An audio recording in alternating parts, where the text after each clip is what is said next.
ناظرین اکرام، السلام علیکم۔ رموز اوقاف کی کلاس میں آج واوین کے حوالے سے بات کریں گے۔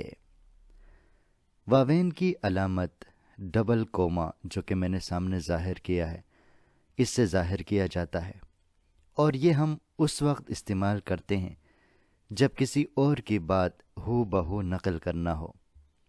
مثال کے طور پہ قائد اعظم نے فرمایا، جس طرح میں نے اس سے پہلے آپ کو بتایا تھا کہ جب بھی کسی کا فرمان اگر لکھنا ہو، کسی کا قول دینا ہو، تو اس میں یہ جو رابطہ کی علامت ہے یعنی 2 ڈاٹ یہ لگائے جاتے ہیں۔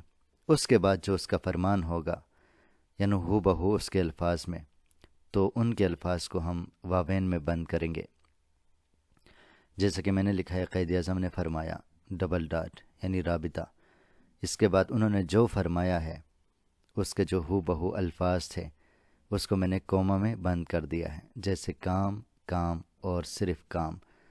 اس طرح اگر ہم کسی تحریر میں یا اپنے اشعار میں کسی دوسرے شاعر کا کوئی مصرع استعمال کرتے ہیں، اس کو بھی ہم واوین میں بند کرتے ہیں، جس سے یہ بات ظاہر ہو جاتی ہے کہ یہ جو شعر یا مصرع ہم نے اپنی تحریر میں شامل کیا ہے یہ ہمارا نہیں ہے بلکہ کسی اور کا ہے۔ اگر واوین کے بغیر ہم کوئی اپنی تحریر میں کوئی عبارت، کوئی شعر اگر لگا لیتے ہیں تو وہ جو ہے ادبی بددیانتی میں اس کا شمار ہوتا ہے۔ اس لیے جب بھی کسی اور کا مصرع، کسی اور کا شعر دینا ہو تو اس کے لیے لازمی ہے کہ ہم اس کو واوین میں بند کریں تاکہ پتہ چلے کہ یہ کسی اور کا شعر ہے۔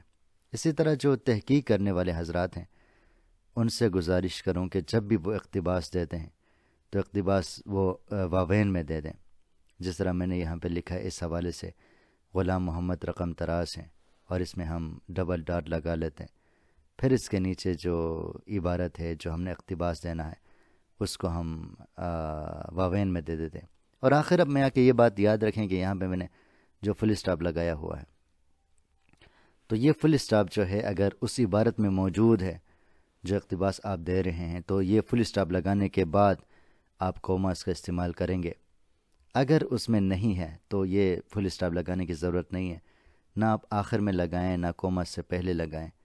تو یہی طریقہ ہوتا ہے واوین کو استعمال کرنے کا۔ بہت شکریہ جی، اللہ حافظ۔